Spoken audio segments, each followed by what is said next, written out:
Então, o que a gente faz hoje com cannabis na medicina é chamado uso compassivo.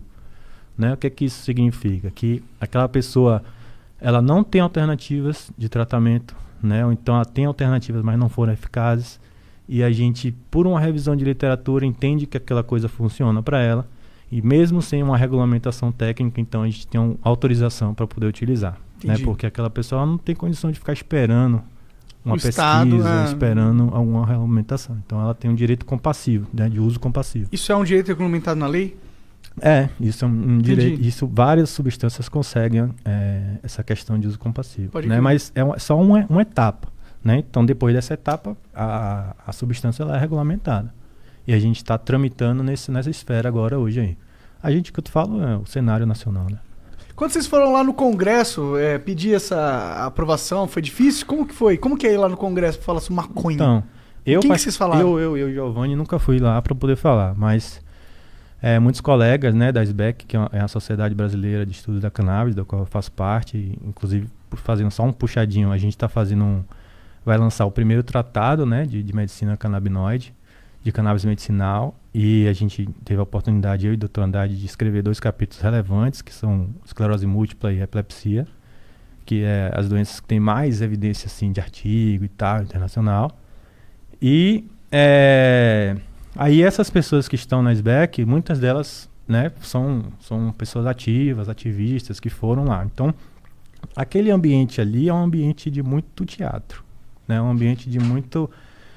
pelo que me falam, tipo assim, às vezes a pessoa, sem estar no microfone, ela fala com o outro, pô, cara, isso aí, bom trabalho que você tá fazendo e tal, muito bom, curando pessoas e tal, e aí lá dá um parecer contrário, tipo assim, é totalmente incongruente, entendeu? Muito parecido até com coisas que eu vivi lá no Exército, né, que a pessoa às vezes te trata benzão, vai na sua casa, mas aí chega no ambiente militar, tem que ser meio grosso com você, tem que te xingar só porque é superior e tal, entendeu? Então é uma coisa meio incongruente pra mim. E aí é isso. O Benê falou que quando ele ia lá falar pra liberação das armas, ele parou de ir, não aceita mais convite, porque chega lá, convidam ele pra falar, ele fica falando, os caras nem aí, trocando ideia, mexendo no celular, pá, os caras tão nem aí, ele tá falando pra caralho lá, os caras cagando e andando. Ele, pô, não vou mais não. Eu vou lá pra fazer o quê? Os caras não estão interessados em mudar, né? Então, assim, tem muita gente que tá, né? Mas tem muito lobby, tem muito interesse, tem muito dinheiro rolando por ali. Bom, é um mercado bilionário. Imagino. Supondo que eu tenha epilepsia, não tenho no caso, mas se eu tivesse, e eu aí, já tentei vários remédios, não tá funcionando, eu quero tentar um canabidiol. Como que eu faço? Qual que é o meu primeiro passo? Vamos lá. Primeiro que esses pacientes, muitas das vezes, seguiram um caminho contrário do que geralmente acontece, né? Geralmente é o paciente que está indo no médico e falando, eu quero usar cannabis, ao invés do médico estar sugerindo ao paciente uma possibilidade terapêutica, né? Então é um caminho bem diferente do tradicional. A população que está trazendo a evidência para o médico, né? O médico que está trazendo a evidência para a população. Então, hoje, como é que acontece? Já existem alguns médicos prescritores, né? São muito poucos, se você pegar um percentual, é menos de 1% dos médicos do Brasil. Nessa sociedade você pode ter alguns.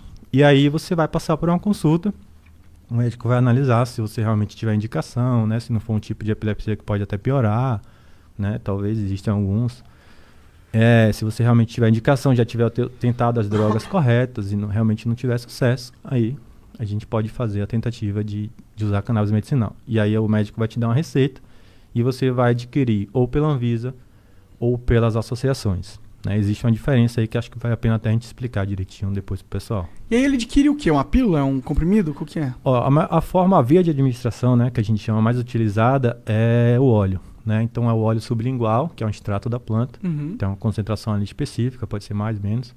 E aí a pessoa usa embaixo da língua as gotinhas, deixa lá 1 minuto, geralmente após as refeições, e fraciona 3 vezes ao dia, 2 vezes ao dia, vai depender caso a caso.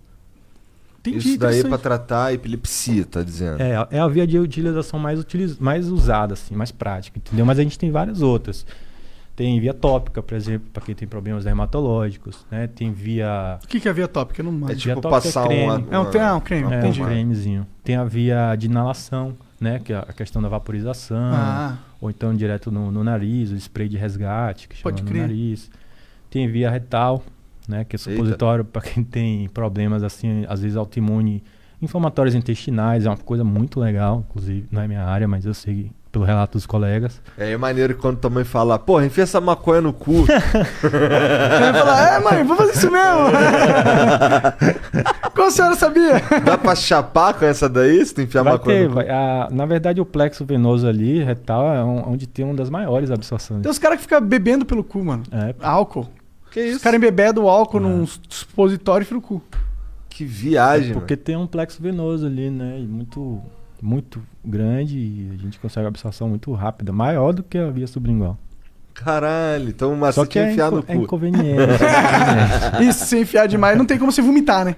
É inconveniente. Você morre. Né? Pra maioria das pessoas, elas não querem. E também o Brasil hoje, ele tem uma limitação nos tipos, né, de vias que a gente pode comercializar. Então hoje a gente ainda é bem arcaico nisso. Então a mais fácil acaba sendo o óleo. O óleo. Aí você tava falando que tem duas formas de comprar, na associação e... Na Anvisa. E a gente Anvisa. tem esses dois caminhos legais, né? Existem caminhos ilegais que nem passa pela nossa cabeça de regulamento, de Não é assim. nada ilegal. Então,